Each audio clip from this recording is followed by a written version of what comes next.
Hello, good evening, and welcome to episode number 51 of the Wulong Talks podcast. Hi, my name is Jason. I'm the host of the show, as you know by now. And we hope you're all doing well. As usual, we've got the crew with me today. I've got the full gang in the house. So, first of all, let me introduce Big A, the man geek. Big A, say what's up. What's up, people? And we've got the Rustling Kid, Rich Kid in the house as well. Rich Kid, say what's up, man. What's happening, people? Everyone good? Cool. Yeah, I'm all good. Well, listeners, thank you for tuning in. I know it's been a little while since we've been able to drop this episode, but we've all been busy, unfortunately. As I said, sometimes adult intakes over the fun stuff, and you kind of have to put the adulthood into priority. But that doesn't mean we ain't been doing things in between times that we can't talk to you about. So, boys, what have you been up to? Have you been checking out any movies, TV shows, etc., etc.? Played any games, anything like that since we last recorded? Alvin, you can go first. Oh shit. God, why is it always so hard to remember? Oh, I've been catching up on Humans. And I had a fight.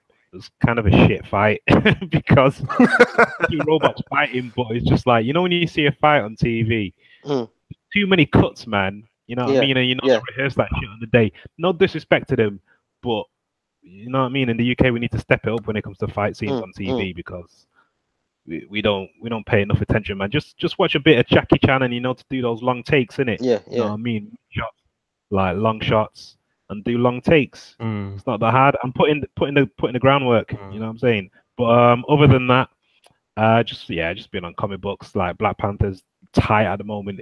It's probably one of the best Marvel titles that there is currently. They're on the second issue, so you can pick that up. Ta-Nehisi Coates and Daniel Lacuna on the art. And yeah, man, it's so much better. Less is more. This is giving me more. There's less words than in the previous run, but it's giving me so much more content and so much more to get hyped about that I'm happy that this is one of the best Marvel books at the moment. And you know, I hope people have seen the movie, go out and buy it. Probably won't because comics is niche. Let's not pretend it isn't. But yeah, that's what I've been doing at the moment. Cool. Well, I mean, they'll be hoping that even if like 1% of the movie audience goes to pick up a book, then you know that's 1% extra than they had before. So yeah, I mean, I imagine they'll be happy whatever happens, really. Richie, how about you, man? Oh, sorry, it's a bit late, man. He caught me mid bloody yawn. Yeah, Rich reviews the professional, ladies and gentlemen. Yeah. Sorry, you know, I don't know. Alvin was talking, and then you know, everything just went blank. It's just like, No, I think just reading some comic books and trying to catch up on Luke Cage.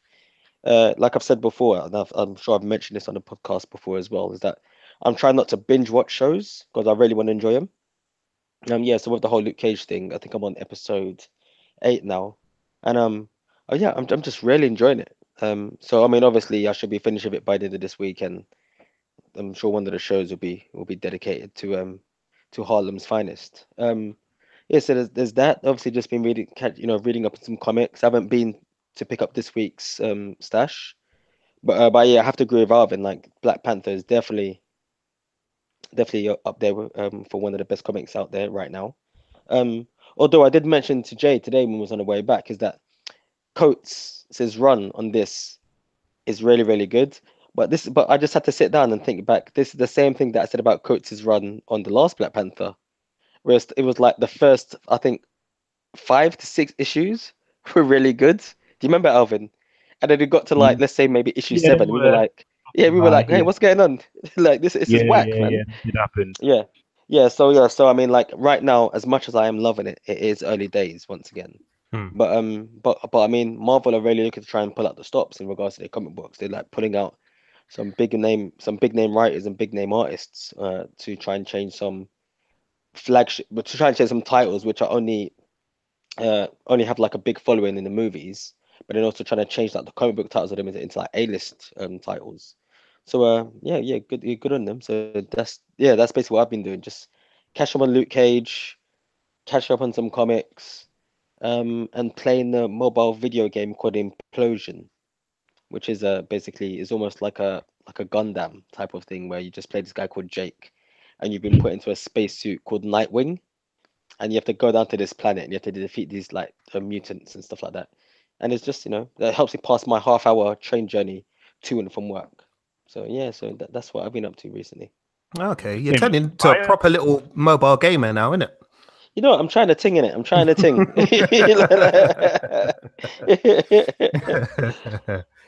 Sorry, Alvin, what were you going to say? No, I was just saying this game looks pretty fire, to be honest. Yeah.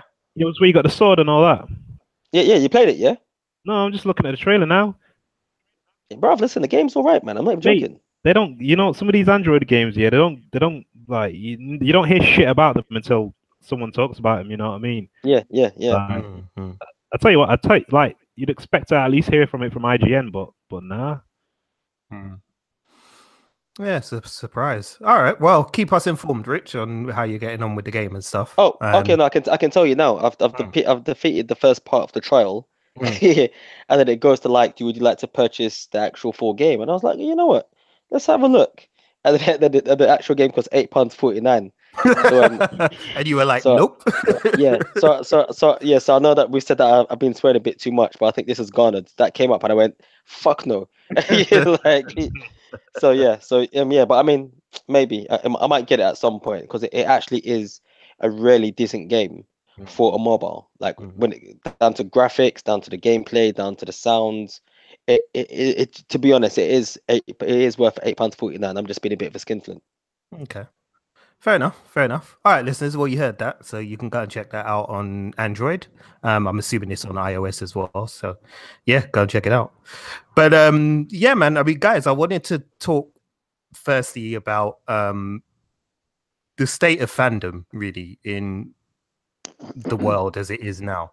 When the three of us were kind of getting into the things we were getting into comic books, movies, TV shows, cartoons, video games, etc.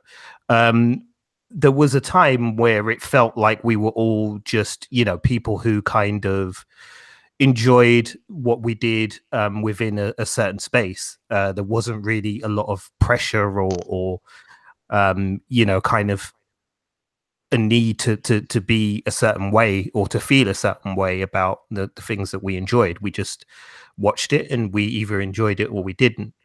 But we now seem to be in a world at the moment, certainly, and this has been the way for quite a while now, where people can't seem to just either enjoy or in some cases not enjoy the things that they're watching, reading, and consuming. And the consumer obviously has a right to give their opinion, especially if they've spent some money on something. But we seem to have crossed over now into a place where opinions are weapons, and people want to kind of hurt each other in other ways because they don't like the same thing that they like, or because they liked something that they don't like. And it's just become like a really, really messed up kind of situation. Today, I read online a little bit about Ahmed Best. For those of you who don't know who Ahmed Best is, he's an actor who is most famous probably for portraying Jar Jar Binks in the Star Wars prequels movies. So that would be Star Wars Episode 1, The Phantom Menace, Episode 2, Attack of the Clones, and so on. He shared a very personal story on social media about his kind of journey with that character and what he experienced after the movie came out and how people responded to that character. Now, those of you that are Star Wars fans that are listening to this will know that most people don't really have a lot of time for Jar Jar Binks. I personally never had a massive issue with the character. I thought it was a bit goofy and silly, and it kind of took me out of the movie a bit, but that was about as far as it kind of went in terms of the character. But he received a lot of abuse for this. And on social media today, he shared a picture of himself with his son at a point where he had actually contemplated ending his life and committing suicide because of the amount of criticism he'd got for his portrayal of this character and because of the role. And this is obviously not going to be anything new to anybody who's listened to this, because within certain fandoms, as said, for the last couple of years, we've had these kind of outrageous things happening where people are being abused for, you know, daring to make a movie or doing something with a specific character. And, you know, I wanted to talk to you two guys about it because it's something that really bothers me. I don't understand the mindset of somebody who would go as far as to abuse someone just because of the character they played. I mean, we recently heard about Kelly Marie Tran, who left Instagram because people kept trolling every photo that she posted because of her performance as Rose Tico in Star Wars The Last Jedi. You know, I just don't understand why people feel the need to do this. And I know, you know, I don't want this to be a big political rant. I know we live in a world right now that is divided. I'm not, you know, I'm not stupid. And I can see that, you know, everybody kind of feels emboldened to say whatever it is that is festering deep inside of them. And, you know, the old adage, if you can't say nothing nice, don't say anything, it seems to have gone out the window, and people just seem to feel they're entitled to say whatever the hell they feel like, regardless of how it impacts on other people. But yeah, I mean, guys, have you ever like had any experiences on social media, because you're both avid social media users? Have you ever personally had any experiences or run-ins with people who do anything, you know, like that? And I mean, this is a question that none of us are going to be able to answer, I suspect, but why do people do this? You know, why do they feel the need to push people so far that, you know, people run for the hills when you know, when certain people are getting angry or upset and things like that? You know, what help me figure this thing out, guys, is basically what I'm trying to say, because I don't understand. So Alf, I know you're a regular Twitter user like me. We've both seen some shit go down on Twitter. What is it the Twitter platform that encourages people to do this, or do people just feel like they're said that they are emboldened now, and every little, you know, ridiculous fucking thing they want to come out with has to be heard? What's been kind of your take on it? My take on it is that people don't see people as people; they just see them like as that profile picture, and they don't actually see it as a person. So when someone's kind of, I don't know whether they're annoyed by something, or they feel entitled, or they feel that their voice hasn't been heard and it should be, or that, you know, there's something that's important to them that they feel strongly about, or whatever it may be, for whatever reason, they just decide to go at people and treat others like they aren't people. In other words, they you know, the old classic motto, treat others how you like to be treated, that goes out the window on Twitter for some reason. It's like, I don't know whether it's the 140 characters thing that used to be Twitter, which is why things got so messed up. But we've got twice the amount of characters now. So I don't know, people should be able to pretty much express themselves nicely to each other, or at least halfway so. But I don't know. I think people are very kind of dug into their camps, and so everyone goes at one another because they don't think anything about what they're saying. I mean, like you said, we've seen loads of situations, like people have, like, you know, killed themselves over things that have been said over Twitter, and those people's problems are their own personal problems and whatnot. But shit can go over the edge, you know what I mean? Especially if, like, because we don't know what's going on with the other person. So it's never, I don't think it's ever a good idea to have a discussion with someone online. That's cool. But to kind of go at someone and like hound them and stuff like that. I mean, actually hound them, like constant like messages and saying negative things about them and saying you should die and all this kind of business. Constant stuff like that is to me, that's not on. Yeah, it's just this. As said, we've reached a point where there's no debate anymore. Everything has to be an argument. You know, and I'm someone who loves the debate side of things. I want to do a quick shout out to a guy that I chat to regularly on Twitter called Kale, who is a big movie fan. and he and I have had like long conversations for ages, and he's like one of the few people that I meet. I mean, no, to be fair, like a lot of the people I meet on Twitter are actually kind of cool. The number of people that we're talking about here, listeners, is not necessarily that big in comparison to the grand scheme of things. But Kale is one of like the nicest dudes I've ever met. Like the guy is so chill, and he and I have had long debates where we've disagreed about films, but we've always kind of respected each other's dignity and opinions, and he will walk away and say, you know what, maybe I'll give it another look because you've made some good points, and I'll say the same thing to him. I'll say maybe there's some things I overlooked, or some things that I didn't really pay much attention to in this movie. Thanks, man. Like, I'll go back and watch it again and I'll let you know what I think, and then usually we do. And I just wonder, like, what has happened to that kind of ability? Like, people don't seem to be able to have conversations anymore. It just escalates and escalates. I'm thinking of the fucking Anchorman meme right now. Like, that escalated quickly, like, because that's all that ever seems to happen on social media. Things just seem to rocket through the roof, and I understand that people can feel strongly about, specific comic book characters or TV characters because you love them and we love them too. That's why we have this podcast, because we love talking about these kind of things.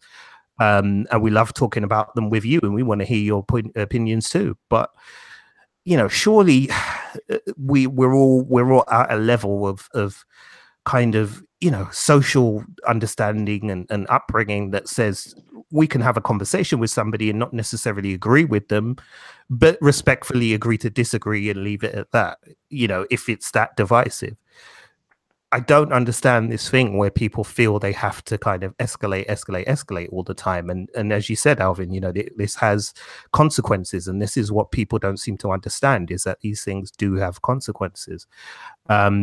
Rich, I know you're have some really strong views about the kind of effects that social media can have on people, and I know you yourself have seen things go down that have really driven people to dark places and driven them to do things like take their own life. How do you feel about this? I mean, in particular with like Star Wars as well, because Star Wars fandom at the moment is just a mess. But yeah, how do you feel about that as well, man? Oh well, I mean, obviously it sucks. I mean, I'll crack a little joke about it because this conversation is kind of dark. But it's like you've just got these people who, like, I mean, well, you basically got a certain type of mentality for these people who just want power, unlimited power, just like Emperor Palpatine. And it's just like one of those things where something like Twitter, I mean, like, there's all different types of social media, but let's just use Twitter because it's the most, well, it's the most prolific one. You've just got these people that normally wouldn't have been able to express or to voice an opinion, and then, like you said, and then all of a sudden they become keyboard warriors. And it's weird because I look at half these people that like do the whole trolling thing on social media. I'm thinking to myself, well, it's the same thing that they say about bullies. Like, people that bully are people that, or the majority of the time, are the people that have experienced some form of bullying themselves.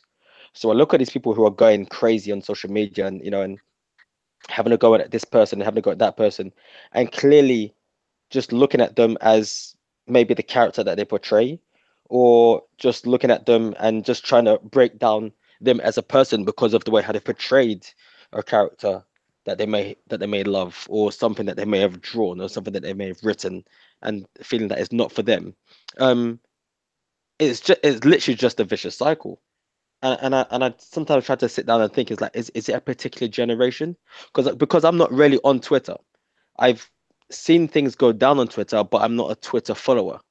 And it's weird because some of the things that I have seen going down on Twitter, it's, number one, it's messed up, and number two, that person or the people that I've seen it happen to, they're in particular fields of work, so it doesn't get as much exposure.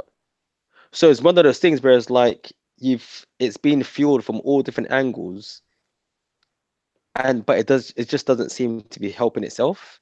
Mm. And that's a sad thing. Like I said, it's just that's the thing that upsets me and scares me at the same time, because you have this ability to give an opinion and to give this voice. And in the majority of geek fandom, the things that we seem to be hearing are very well, especially recently, when large groups of people aren't happy with something, even if they may not be the majority of people, even if they may not be a bigger majority to the people that do like something, all we seem to hear is negativity. That's something that I think that we really need to like maybe sit down and just reevaluate, or like, because it just doesn't make sense. It doesn't make sense. How can 3 people in a room be louder than 10 people than the 10 people in there? You know what I mean? And yeah, and it just sucks. It generally sucks. But then it's one of those things, because it's just like everybody. It's weird, because I don't want to sound like that old person from a particular generation, but I genuinely do believe that we're being given too many options as to what we're allowed to like and what we're allowed to say that we don't like. And that's fair. That's cool. That's perfect. Everybody should be allowed to have their own opinion. But then what happens is that, if you break it down, like human beings, we're tribalists in nature. So don't get me wrong, you have certain people that may believe in a particular thing, but then at some point we will all splinter off into a particular group to, to what we have, to where we have like a particular common understanding, and be like, okay, cool, you like this, let's go over here. Or this person likes this, they can come with us. And then you'll look for somebody who might think differently to you. And then, so it's one of those things where it's like Twitter's just given too many options for people to just bloody just go at each other, and not even try and curb it. It's weird. It's weird, because the reason why if it sounds like I'm going around in a circle is because I think everybody on this earth right now is in one way, form or another, like guilty, if they're using like any form of social media, of at some point being that bully, but they may not know it. And it's one of those things, like I said, I don't want to get too deep, because once again, it's like I'm entitled to opinion, but I don't want to kickstart anything off. But then there's places that I've been to, and in certain groups have said, oh, this is a safe haven for for XYZ, and I would go to that XYZ, and I'd be like, this is actually amazing what you're doing. Like, it's a beautiful thing, because I know you may not have had a voice at some point, but then, as much as you say it's a safe haven, that safe haven might not necessarily extend 100% out to myself. Now, I will see that, but that person who's created that safe haven might not see that, because they're in their own little world, which is fair enough. That it is what it is. I'm sure that I have my own little world that some people might not be able to feel 100% that they can come in and just chill and just hang out. But it's just one of those things where it's like everybody is either scared to offend, or at the same time it's just like, I'm going to go the complete opposite, and 2 middle fingers up, and I'm going to offend everybody. So yeah, it's just crazy. It's crazy. It's one of those things, like, we're having a discussion about it on between the 3 of us, but there's no answer to it. There's ways there's ways in which we can curb it, but I guarantee you now, you start putting those blockers into how to curb social media, there's going to be riots, like literal riots. So yeah. Yeah, it's a mess, man. It really is a mess. I mean, we, as you know, listeners, we have very strong opinions about the things that we like and don't like. And, we assume that the reason that you listen to us is because either you agree with those opinions and, you enjoy us talking about it, or you may not agree with it and be screaming, at your phone right now listening to this, which is fine. You're not, there's no reason why you have to agree with everything we say. Taking my own example, I'm quite happy to tell anybody who's listening that I can't stand the Transformers movies, and I've never made any secret about that while we've been recording this. I don't like them, and I've given my reasons why. But I understand that there are many people out there who do like them. And I've never been inclined to go on to any social media platform, be that Twitter, Instagram, or anywhere else, and start trolling people because they like it and I don't. so therefore they must be some kind of idiot. Like, no, you know, that's not how life works. Just because somebody has a differing opinion to you on something, you know, that doesn't give you the right to go and abuse that person.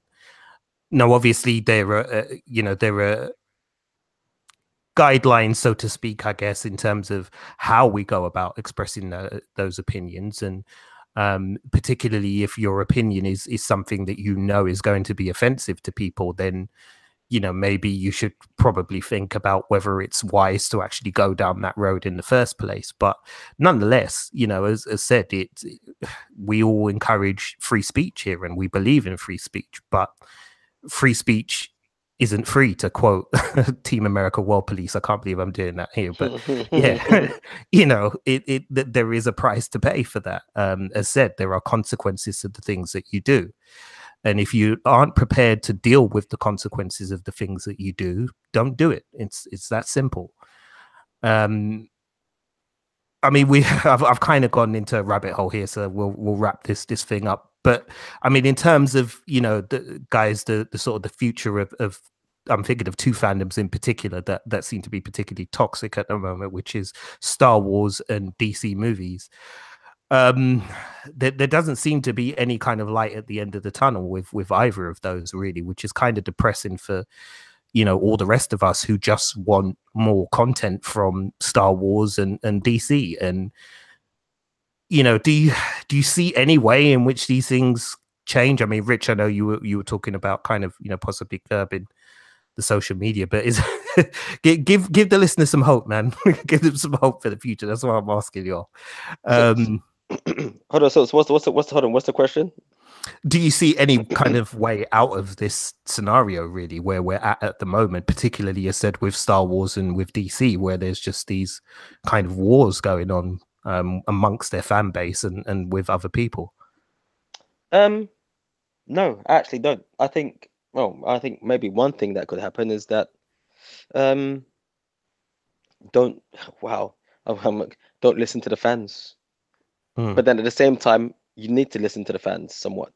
I mean, if you think about it, really, this whole like I said, we're going to use Star Wars as like the poster, yeah, like as the poster boy for Twitter shit or Twitter beef, World Star Hip Hop beef, yeah. Okay, all right. So if you think about it, like George Lucas got flack from his 1977 Star Wars, and that's the reason why he ended up putting like Lando Calrissian in The Empire Strikes Back.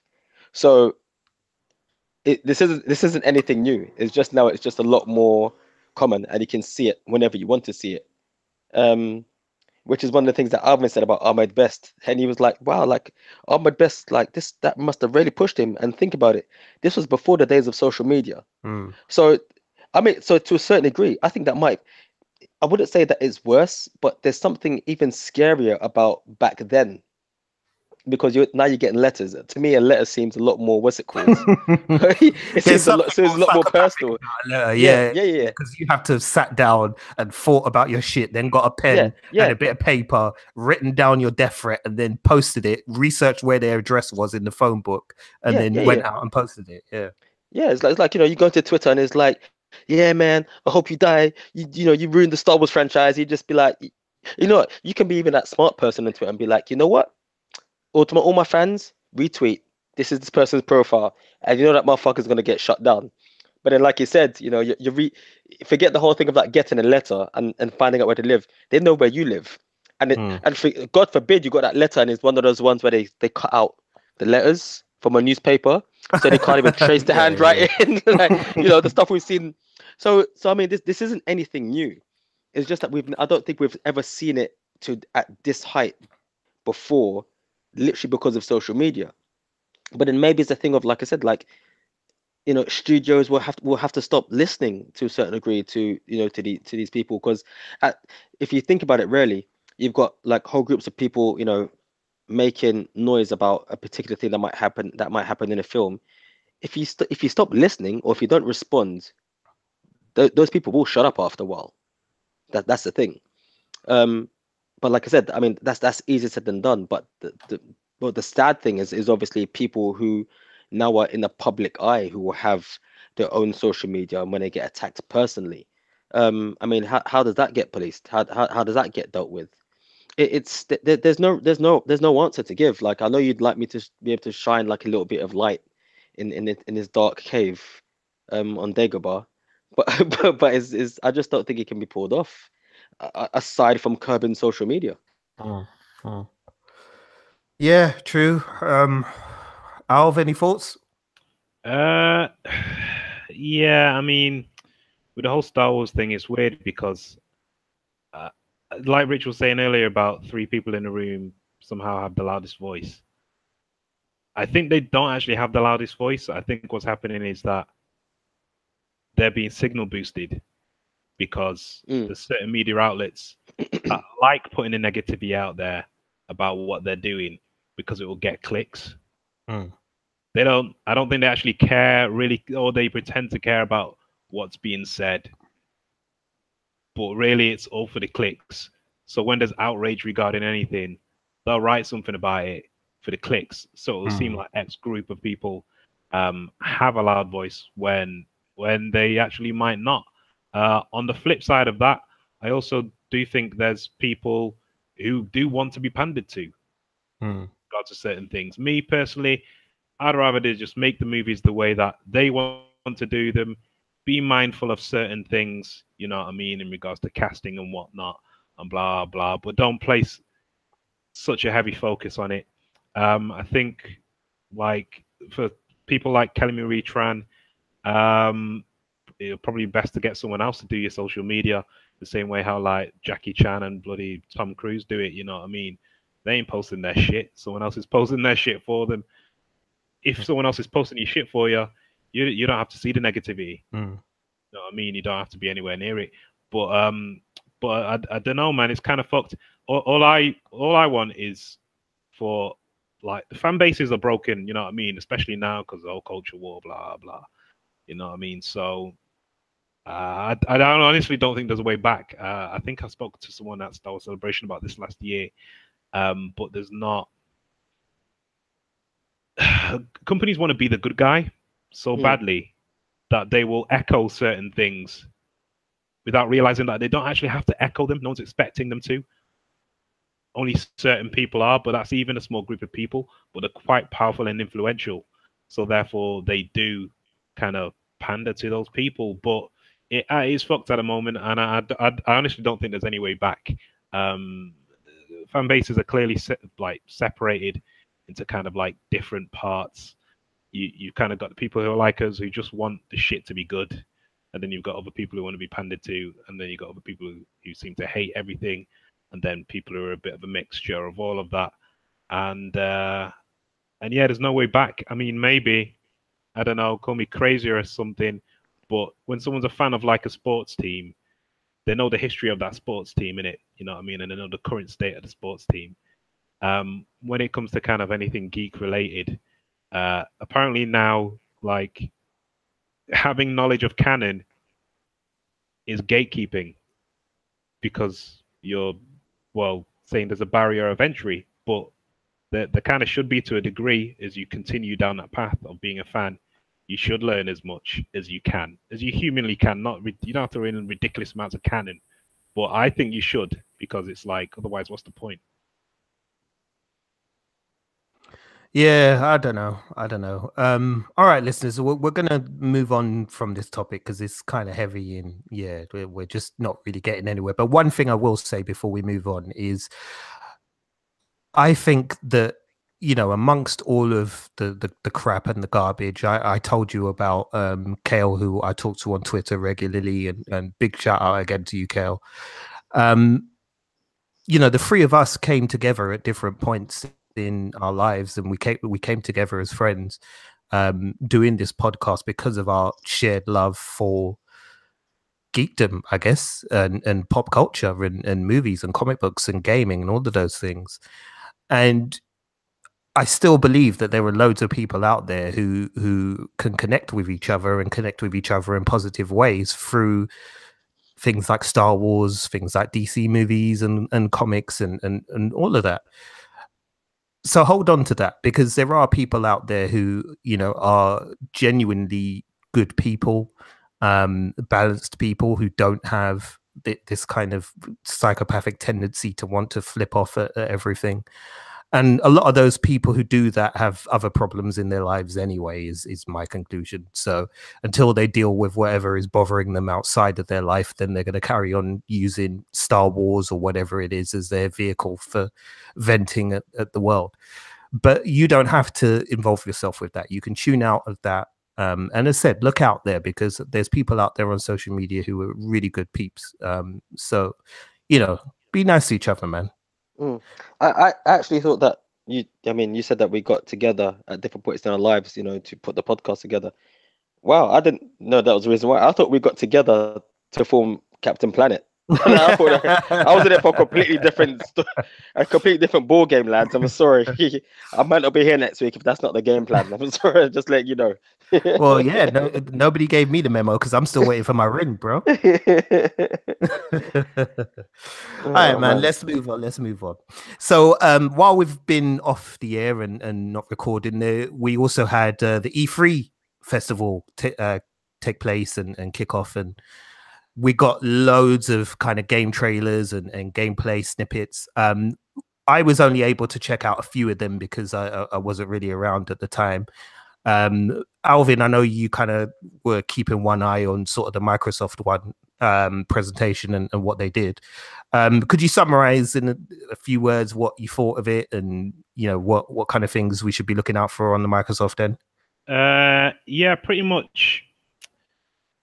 You know, being totally honest, like the show they put together was good, like the production values of it and all that.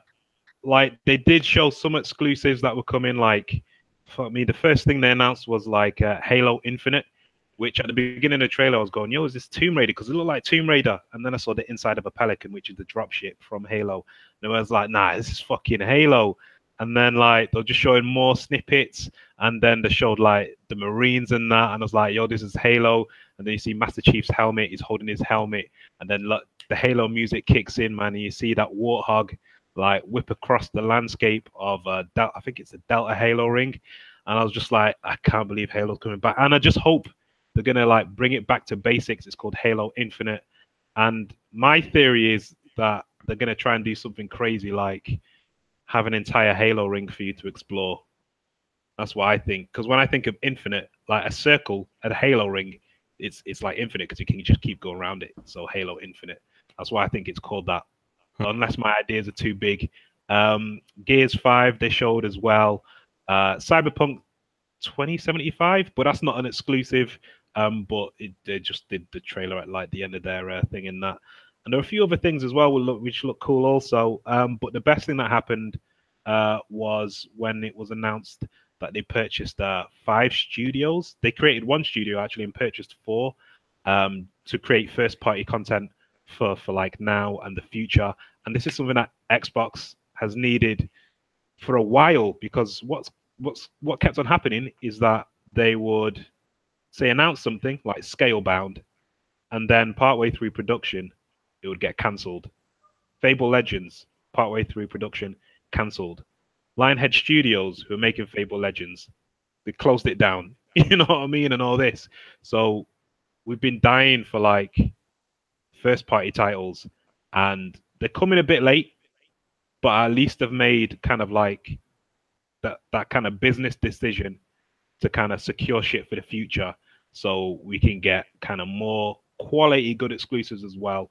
So like even Ninja Theory, who did Hellblade, Senua's Sacrifice, they're now producing stuff for Microsoft, and I think they're going to be like not AAA, but more like AA, like make really good looking kind of shorter games. And I reckon it could be something great for Microsoft. So not amazing, but there is promise there. And also we had the news that they are in development of a streaming platform of some sort, which should be able to come to pretty much all devices, including mobile, because I think it'll be cloud-based. And also they're deep in development of making the next Xbox. So my prediction is that by Christmas 2020, it'll be on the shelves. Okay.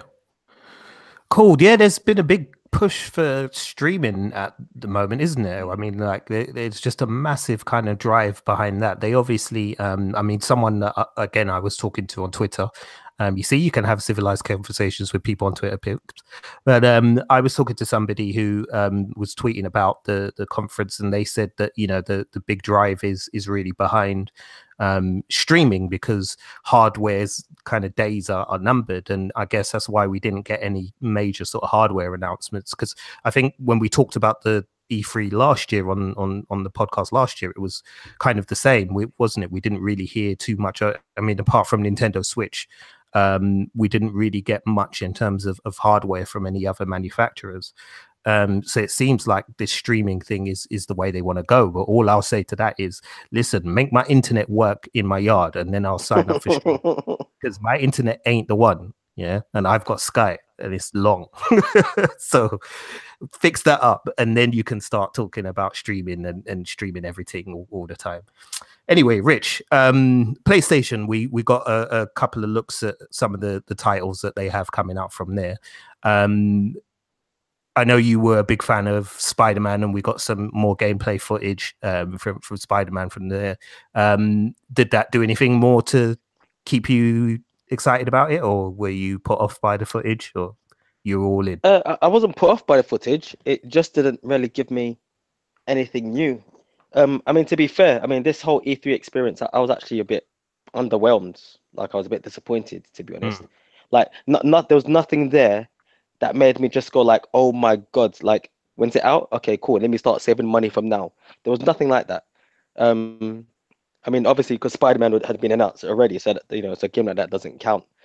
But I mean, the Spider-Man, it was basically just more gameplay footage, and just showing you who you were going to be fighting against, and it ends up being that you're going to be facing against the Sinister Six. But you don't know, but it didn't reveal who the six member is going to be, who you're going to be fighting against.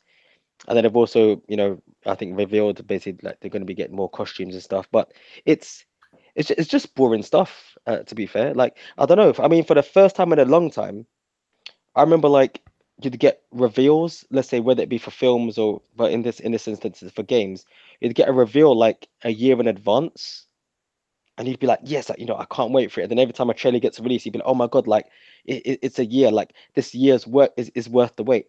But I didn't feel like anything like that for Spider-Man, and to be honest, any other quite a few of the other PlayStation 4 reveals, I was just like, I don't know. It just felt like some of the games are just trying to be too different.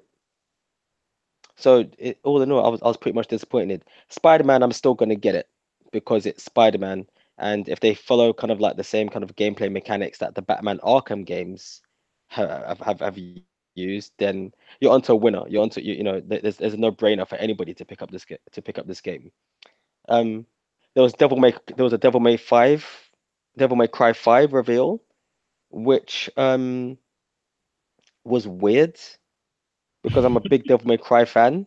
But then at the same time, it had so many similarities to the DMC reboot, which came out a couple of years ago, which didn't make sense to me, considering that I think what was the name of the company that did the DMC reboot, Alvin? Was it Ninja Theory? Was it Ninja Theory that did that? I can't remember who did it, because it wasn't exactly. It was Capcom who distributed it, right? Yeah. Develop the game. Yeah, you're right. I can't remember who it was. But they're an English company, I think. I think they're based in the UK. I think they are. Yeah, but then so it just felt like with them that they were trying to be too different, but at the same time let you know that this is still the same place. I don't know. Maybe I'm not like, explaining myself properly, but it just felt like gaming right now is going the same way as like films. Sorry, you're right. Particular types of films. I'm right. It was a Ninja Theory, yeah. Alvin? Yeah, it was. Oh, okay, yeah. Whereas like they're either trying to continue these franchises because that's a guaranteed way of making money. So you've got Devil May Cry 5, you've got Halo Infinite, you've got a couple of other games which have been made by a particular company, but it's using the same type of format, so it was still bringing that same type of game player. And then you've got just remakes. There was a remake of like Resident Evil 2, which is like an amazing game on PlayStation 2. Oh, no, on PlayStation 1. And then the other ports of it onto like other machines have been okay. But why are you gonna remake a whole new game onto a whole different platform? I mean, don't get me wrong, I'm interested, but then like just do something new. So I mean, so when you're asking me about games for E3 this year, I just wasn't really feeling it. Just wasn't, to be honest. Oh. I might have missed a game that might have made me feel excited, but I doubt it very much, just because I would have remembered it. I actually tried to lie to myself about Devil May Cry 5. When I saw the trailer, I was like, oh my god, yeah, Dante's back. Yeah, not Dante like the little punk kid from the last game. Like, this is real Dante. And then they showed Dante riding a motorcycle at the end of long hair and a long beard, and he looked like Kid Rock. And I was like, fuck my life. and I just closed my tablet, and that was it. So yeah, so that's how I felt about E3. I wasn't too impressed, whether it be anything for Xbox or for PS4 or for Nintendo. So yeah, sorry. Wait, not even The Last of Us Part 2. The Last of Us Part 2, I mean, it's one of those things where it's like I said, I'll compare video game industry to what's it called, to like the film industry now. So The Last of Us Part 2 and anything by Naughty Dog doesn't count, because as far as I'm concerned, they're like the Steven Spielberg of games. So no matter what they give you, it's gonna be awesome. So I don't ever talk bad about the God. Yeah. So that doesn't matter. So Last of Us Part 2, that was awesome, just because they know how to do it well. But everything else just felt stale. Fair enough. There you go. Like we said, straightforward opinions from Wulong Talks. That's what we do. For me, I was quite happy with the Last of Us 2 trailer that we saw, and the gameplay footage, because it made me tense watching it. And like when I first played the original Last of Us, I just had like damp patches under my armpits the whole time. I had to sit with a can of bloody Lynx on the table when I was playing it, because I used to sweat hard, because that game used to just stress me out, but in a good way. And yeah, I liked what I saw. I thought it looked stunning, really, in terms of the visuals and what they've done with it. Gameplay wise, yeah, I guess we'll have to wait and see what the game itself plays like when people get to play it. But I was really happy with what I saw from that, so that was a standout for me. What else did I like? Spidey, yeah, I kind of felt like I already knew what I was going to get with that, thanks to the trailer that we got previously. So still on board with Spidey, looking forward to it. What else was there that I liked? From the Nintendo side of things, Super Smash Brothers Ultimate, because I love a bit of Super Smash Brothers. So yeah, I'm down with that. And Assassin's Creed Odyssey actually looks really good. Oh, really though? Yeah, no, I think it looks good, man. I really do. It's literally, for me, it goes up to Black Flag, and even then I was kind of like pissed off with it, and I'm just done, because I'm just like, fucking hell, like, just fuck off, Ubisoft. Yeah, no, I thought it was all right, mate, to be honest. I was like, okay, it looks different kind of setting and stuff, obviously. Yeah, I mean, we've got to consider how the game plays, because again, none of us here have played it, so we don't know what it plays like. And yes, I would agree with you to an extent in that I think they're in danger of going down the Call of Duty road, in a sense that it's just the same shit every year with a lick of paint on it, and they're trying to tell you it's something different. But yeah, for some reason, I don't know, I just got a good vibe about this one. So, but we'll see. There's still time, so we shall see. And yeah, I think that was about it, really. Oh yeah, and of course we got another trailer for Death Stranding, and all of us kind of scratched our heads again and was like, what the fuck is this? Because I mean, I don't know what the hell is going on. Do you know, Alvin?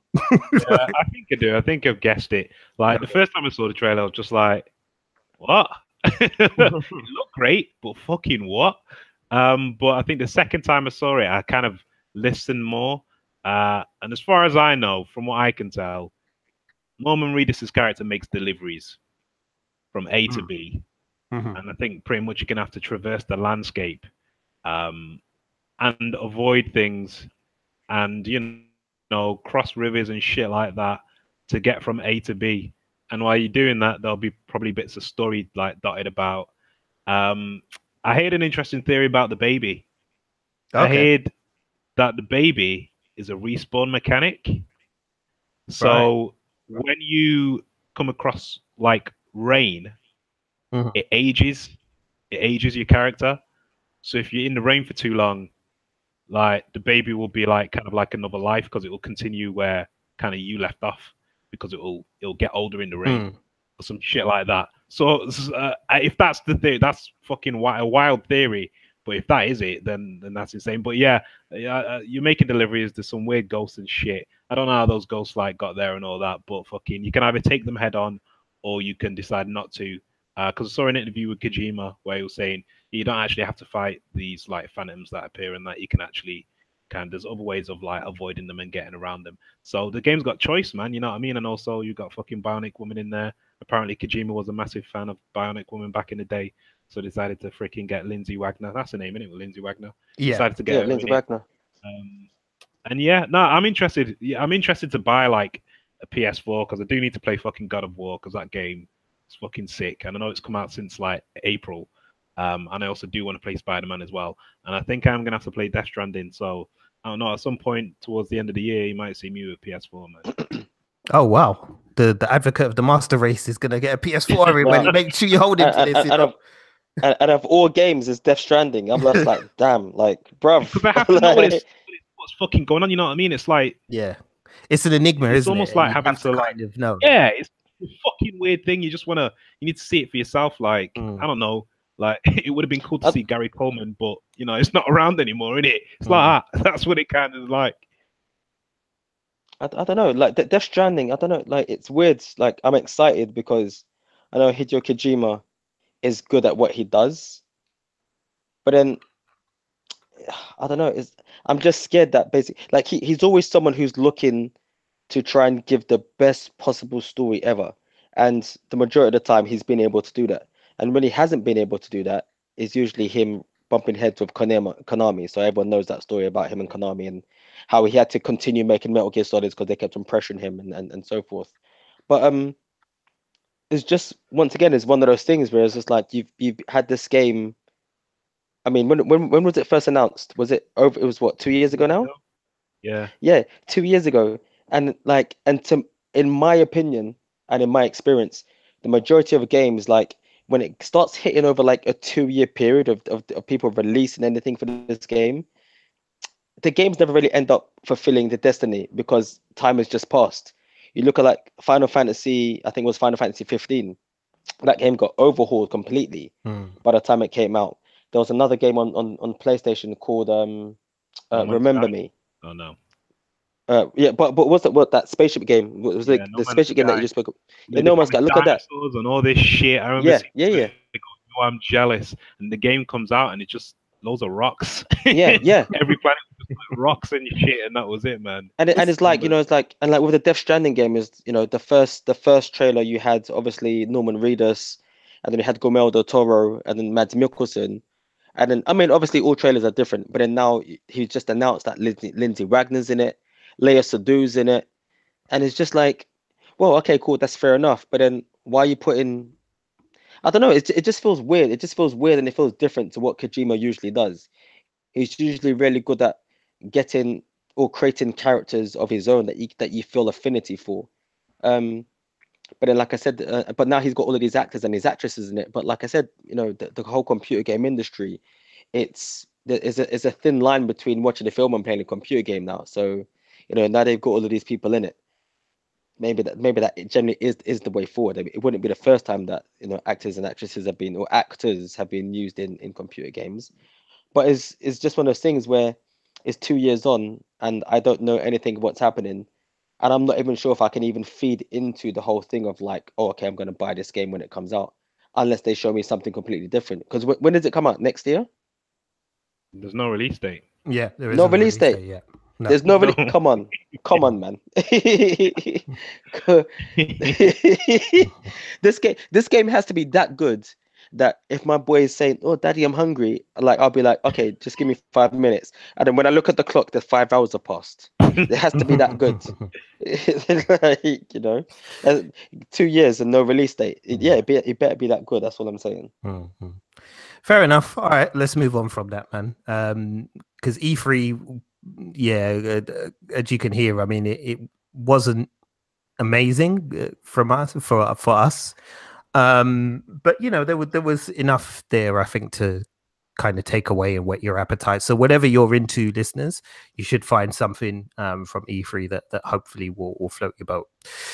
Right, let's have a little bit of fun, shall we? Because this has been kind of a heavy episode. So as you know, listeners, at the time of recording, the FIFA World Cup is in full swing. And if you were watching the England game yesterday, I'm sure you were shitting bricks like the rest of us were as the penalties were going on. But it got me thinking, what kind of team would you put together to put out to play in the World Cup and to win it? And I started thinking, because I'm a geek like that, about movie characters and characters from popular culture and what positions I would play them in and why and things like that. So I thought, you know what? Let's do it. Let's build a team that we think could beat Brazil, Uruguay, France, England, beat everybody and win the World Cup. And sod it, let's get a manager as well while we're at it and somebody to manage a team. So what we're going to do is we're going to try and build a team of 11 players based on movie characters, on TV characters, comic book characters, video game characters, and try and put together a side that we think will win. So, boys, we're going to try and fill each position. Now, I don't know what formation we should go for, really.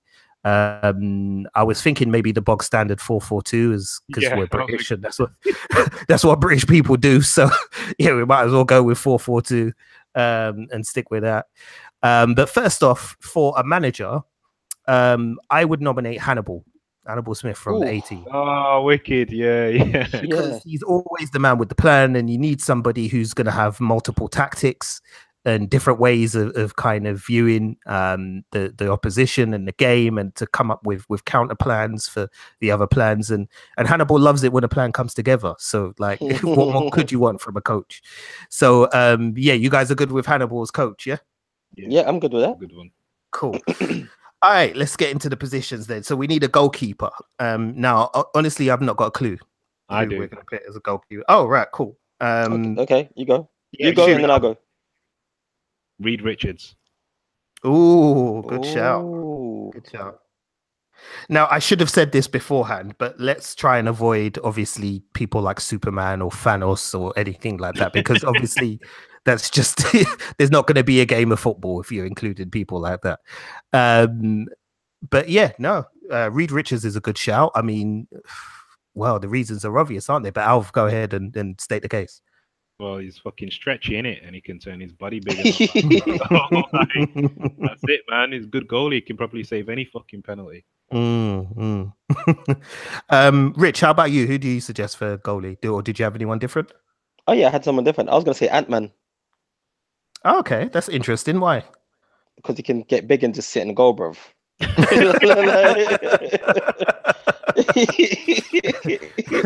Just be a big old thing. He's just sitting. Yeah. maximum power, minimum effort. Yeah, that's good. That's good. They're both good choices. I think I'm inclined to go with Reed though, just purely because I think Reed's extra agility might be handy, especially when you're coming up against them Brazilians who love their curlers into the top corner and all of that. You need somebody who can stretch really quickly. And the only thing with Ant-Man is his movement is a little bit restricted when he starts to grow, his size and things like that. So there's the possibility that if somebody hits the ball accurately enough and fast enough, then he might get beaten. So I think we'll settle on Reed Richards as our goalkeeper. All right, so we've got to come up with our 4 defenders. So let's start at left back. Who would you want in the left back position? Rich, you can go first. John McClane. Ooh, good one. John McClane. He doesn't give up, right? And he is that guy. Like, you know, sometimes you get players that get injured and they have to get taken off. I mean, like we've seen him for like, how many installments of Die Hard? 5. I mean, don't get me wrong, the last 2 were pretty nonsense, like were pretty rubbish.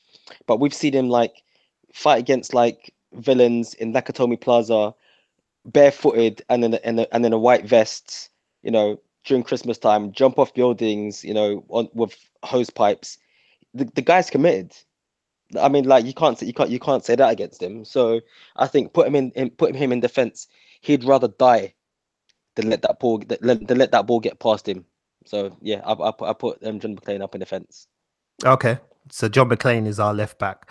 Alf, how about somebody to be one of the centre backs? They've got to be strong, they've got to be committed, and they've not got to let the opposition out their sight. So anybody you can think of? Raphael.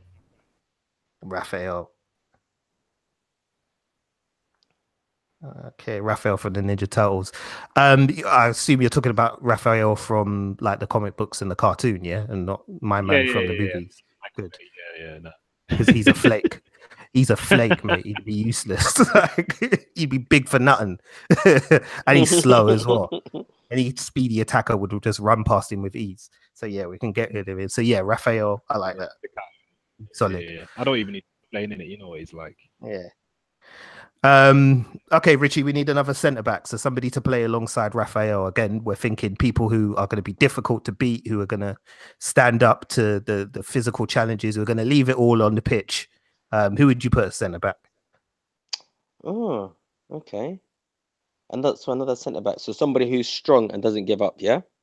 Yeah, I mean, someone who's committed. You know, you want somebody who's going to read the opposition's plays as well before they come to them. You know, all of that kind of stuff is stuff to consider, really. Think of a comic book Rio Ferdinand, let's say. Okay, Rio Ferdinand. Okay, well, not necessarily comic book. So yeah, I've got okay. No, I'll just choose the one. Not the same thing. The same reason why I've chosen John McClane. Sarah O'Connor. Ah, okay. Yeah. Like now that is somebody who like is basically just like the ultimate. Like I said, you need someone who's strong. You need somebody who's not gonna give up. So you've seen her start out as like a rookie player. You know, she started off like a part-time player. She was like, you know, she worked as like maybe like a secretary because she lived in a Mac. Yeah, she's non-league. She, you know, she was a part. She was non-league. You know, like she was a part-time baker. Only played football on a Sundays, but you know, she started to build herself up. And then then all of a sudden, you know, she scored a couple of goals and was put into like the Premiership. And next thing you know, she's playing for the country. And you know what? She's wearing that football kit. She's still wearing that baseball cap, and she's still got the shades on. You're terminated, fucker. That's it. Yeah, I like Sarah Connor. She's definitely committed to the cause. There's no question about that. She's definitely not going to let anybody get past her if you instruct her not to do it. And she'll intimidate the hell out of somebody like Neymar. Like, so yeah, then she's perfect. Okay, last defender, we need a right back, so somebody to play on the right hand side. We need somebody, I guess, someone who's kind of an all-rounder. So we need somebody who can attack well but also defend well, and will complement the other 3 that we've got in our defense. Alv, any thoughts? Knuckles. Wow. Yeah, that's a good choice. Knuckles is quick, he's aggressive, you know, and he'd be handy if there was any dust ups and anybody tried any foolishness on the pitch. So yeah, I'm liking Knuckles, man, the more I hear it. Cool. All right, let's get to our midfield then. So firstly, we'll start with the center. So we want some people in the center of midfield who are going to have 2 jobs, really. They're going to have to be able to defend, and they're going to have to be able to create things as well. One of my suggestions for center of midfield would be Hannibal, from the TV show Hannibal, Hannibal Lecter, in other words. Reason being that he's a great artist. You know, he's a very creative individual. but he'll also absolutely murder the opposition if they try and cross him. So you've got both boxes ticked. You've got somebody there who can create things, and you've got somebody who can destroy the hell out of things if they need to. And hell, like, you know, the flipping after match meal will be sorted if it's left to Hannibal as well, because he'll cook up God knows what. So I like Hannibal. Any of you guys got any suggestions for centre mid? I think centre mid is pretty much that's all right, bro. Yeah. Can't knock that. Cool. Okay, so who are we going to get to play with Hannibal? Now we'll need somebody who's, I think, quite disciplined, because I think Hannibal might have the tendency to fly off the handle if he feels insulted by one of the opposition members. So we need somebody with a cool head, who's going to keep calm and who's going to marshal the troops, I guess, when they're out there on the football field.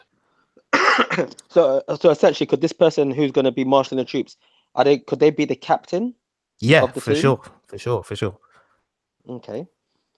You know, captain of the team. Oh, it's difficult, man. I've got an idea. That's difficult. Oh, I know. Okay. I know. I had one. Yep. Scott Summers. Scott Summers. Okay. Yeah. He's a good leader, man. He may be a bit of a dick, but he's a good leader. Fair enough. I was thinking Captain America. See, that's what I was going with. Actually, that's a bad choice. That's a bad choice. I'm not even gonna lie, that is a bad choice. Because he would be, you know, he is the ultimate leader. He is somebody who will never leave a man behind. You know, as said, on that midfield, you need somebody who's going to keep a cool head, because as said, Hannibal, I think, is going to be a bit of a hothead. So we need somebody who's going to stay calm, who's going to keep their emotions in check, and is going to make sure the team gets the victory that they need by hook or by crook. And you know, there's nobody else other than Steve Rogers who delivers that consistently through any other medium. So, yeah, I mean, as much as I do like Scott Summers, I think the problem with Scott Summers is he's got a dark side that can be triggered quite easily, and he might get a red card. But I think Cap is the kind of person who would keep a level head regardless of how heated things got. So if you guys are happy with Captain America, I'm going to stick him in midfield and make him our captain. You good with that? Yeah, you can't go wrong with the greatest soldier ever created. He knows every single formation. That's it. It's done. Yeah, true, very true. Yeah. Cool. So we've got our captain, and he's Captain America. All right, we need some wingers now. So what I'm thinking of is we need two people, one on the right and one on the left, who are going to have lots of pace, lots of trickery, and are going to befuddle the opposition and create chances for our two strikers up front. So thinking of people who are quick and tricksy. Any thoughts on who can play on the left and the right? So Rich, any thoughts? Yeah. Any character that Jackie Chan has ever played before he came to the States. Fair enough. So we thinking, say Jackie Chan from Drunken Master or Snake and Eagle Shadow, things like that. You know what? To be fair, Jackie Chan from Police Story. Now, if anybody's seen Police Story, I was hoping. Yeah. There's a scene, you know, or even Police Story 2. I can't remember which one it is, but the one where he has the fight inside the children's playground. Yes, and that's 2. I think it is. It's 2, right? Yeah. It's like, damn, like you have Bones, but you know what? He's probably the closest thing that we have to Reed Richards in goal, anyway. Like in how he moves. So I reckon he'd be perfect, you know, with his skill and his speed, and you know, using that to basically be able to create openings, you know, to pass up to the front if need be. Yep, I like that. That makes sense. Alf, a right-sided midfielder / winger. See, I was thinking like Loki, but that's too magic based. And it's a bit of a cop out. So I'm gonna go with Dick Grayson. Oh. Yeah, that's a good one as well. Yeah, Dick Why? Grayson. Why? Yeah, why for Dick? I like Dick Grayson, innit? You know what I mean? He's got heart, cares about others. You know, he always puts in his effort and all that kind of business. Not selfish. You know what I mean? He's part of the Bat family, innit? So he knows how to work as part of a team. You know what I mean? And he's easily feeding other people other things and helping out here and there. You know what I mean? He puts in more than his 10 pence or whatever. So yeah, Dick Grayson, man. Cool. Yeah, I like Dick Grayson as well. I think that's a good one because I think he will be. He's an acrobat, so he has lots of agility, so he won't have any problems getting away from the opposition defenders and the markers. And as you said, he's quite an unselfish person, which means he'll create a lot of opportunities for the strikers and his other teammates as well. So yeah, no, I'm down with that. Yep, Dick Grayson. You happy with Dick Grayson, Rich? Yeah, I'm happy with it. Yeah, I'm happy. Cool. All right, we get to our two most important positions. These are the two people who are going to win us the games, the strikers. So I'm thinking for the strikers, we need people who are going to be strong, but also accurate players who are going to be able to worry the opposition defense, give them something to think about. You could maybe go with the classic English centre forwards pairing of the big man, little man, and have the big strong man up top and then the little man who feeds off of him. Or, we could go with two pacey people up front who will stretch the opposition defense as well. Any thoughts on who we can trust to score the goals for our team? I got one for you, man. This is going to blow your mind. You might not even remember this shit. I'm about to say his name. Roy of the Rovers. Yes. Oh, wow. Yes. Roy the Rovers, man. Roy the Rovers, mate. Listen, for any of you people listening in America who don't know who Roy the Rovers is, Google Roy the Rovers. Legend in this country, I'm telling you. I'm sure he used to play as striker as well, didn't he? He was a striker, wasn't he? Yeah. So he already knows what he's doing as well. Yeah. Listen, man. Of course, Roy the Rovers is going in. Yeah. So who we going to partner with Roy up top? Richie, any ideas? Okay, yeah. So I've got two. Basically, I've got Leon, just for that simple fact of like the whole thing where he's on top of the rooftop and he knows how to, shoot the shotgun. Yeah, the accuracy. And then on top of that, in fact, I had three. So you've got Leon. Then you've got like number 2, you've got Legolas. And then number 3, and I think it would make sense to go with number 3. But do you guys ever remember the episode of The Fresh Prince where he plays basketball? And they keep on saying to him, like, what do you do when you get the ball? And they just say, yeah, pass it to Will. And he wins like the whole tournament for them. Yeah. It's the Fresh Prince. Yeah. When you see the Fresh Prince, like, that is funny. I'm actually inclined to go with the Fresh Prince as well, just because I think that'd be hilarious. So I just want to see how that would work out. Yeah. So yeah, I think I like the Fresh Prince. We can keep Leon and Legolas on the bench. We'll have some subs as well. So we'll have Leon on the bench if things are getting tight and we need somebody to take that one shot. Legolas the same. He's good at that too. So yeah, we've got that. Yeah, let's come up with a couple of other subs as well. I was thinking we could probably put Luke Cage on the bench. Okay. He could be a substitute centre back. He is a defender by trade, and he's solid and he's quite dependable as well. He's not a guy who's going to let you down. So I like Luke Cage on there. I was thinking maybe Chitara on the bench as well. Because she's speedy and we need somebody who's quick, and she's going to bring the pace like nobody else. So we could probably have her there, and plus she could probably fill in a number of positions because she's so quick. And then another substitute maybe to add that on. I don't know if you two can come up with another one that we can add on the bench. I don't know. Who? BB-8. Oh, BB-8. Yeah, well, it could have all in it, and then like,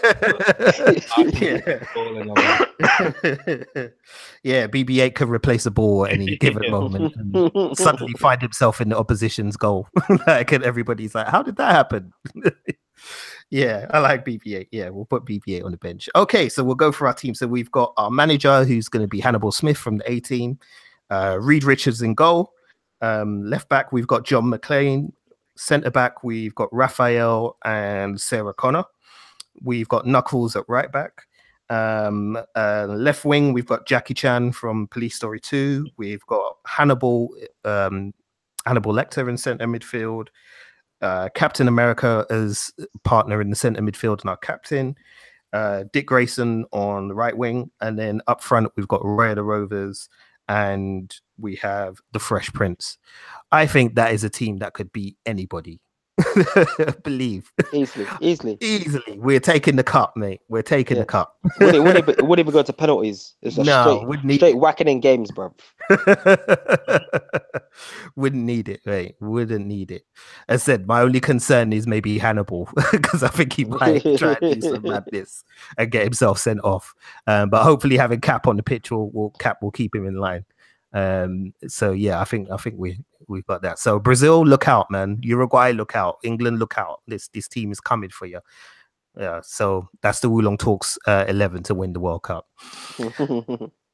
All right, man. Well, that's going to do it for us. We're going to stick a pin in this one and call it a night. So, yeah, man. Boys, it's been real. It's been fun. Alf, where can people holler at you on the internet and shit? You can find me on Twitter and Instagram at BigA85GL. Cool. And Rich Kid, where can people find you, dude? Instagram on Rich Reviews. Jesus Christ, it's happening again. Rich Reviews 266, or is it just Rich Reviews? Rich Reviews on Instagram. That's me. That is me. That's my name. Instagram. That's my name. It's me. Yeah, Rich Reviews. And then obviously we've got Wulong Talks. www.wulongtalks. We actually haven't done a show since we've announced our new show. So we've also got the Bebop Rewatch on an Instagram account as well. In which we basically do a review, an episode by episode review of Cowboy Bebop. We're going to be breaking down things about the episode and what we love about it, and we will have multiple guest stars for each episode as well. If you haven't watched the first one, our second one should be coming, if not this week, then next week. And that's obviously me and Jason. And yeah, so that's where you can find us. Cool. Yeah, and as Rich said, make sure you go and check out the Bebop Rewatch. You'll find it wherever you found this podcast, especially if you're a Cowboy Bebop fan. It's going to be awesome, man. We're really hyped up for it. We've recorded 2 episodes already, and as Rich said, we'll get the 3rd one out hopefully by this weekend. So yeah, man, look out for that. Otherwise, just want to say quick thank yous to the Britpod scene. Thank you for their support. Make sure you go and check them out. There's loads of podcasts over there. It's a collective that we're a part of, and we're very proud to be a part of, and it's growing every day. And as said, if you like podcasts, and especially if you like a variety of topics, your podcasts as well, then it's worth checking out the Britpod scene. So go and check them out. And also a big shout out to Rob Wade as well from Emotionally 14. We're part of the Emotionally 14 network as well. So if you want to go and check out some new podcasts, especially if you're into Star Wars, they've got a couple of really cracking Star Wars podcasts over there. And the E14 Crazy Train is my favorite shit right now. So go and have a listen to that as well. All right, people, we're out of here. So we're going to say good night. Alvin, say good night. Good night. And Richard, say good night. Good night. And I'm out here, man. Peace.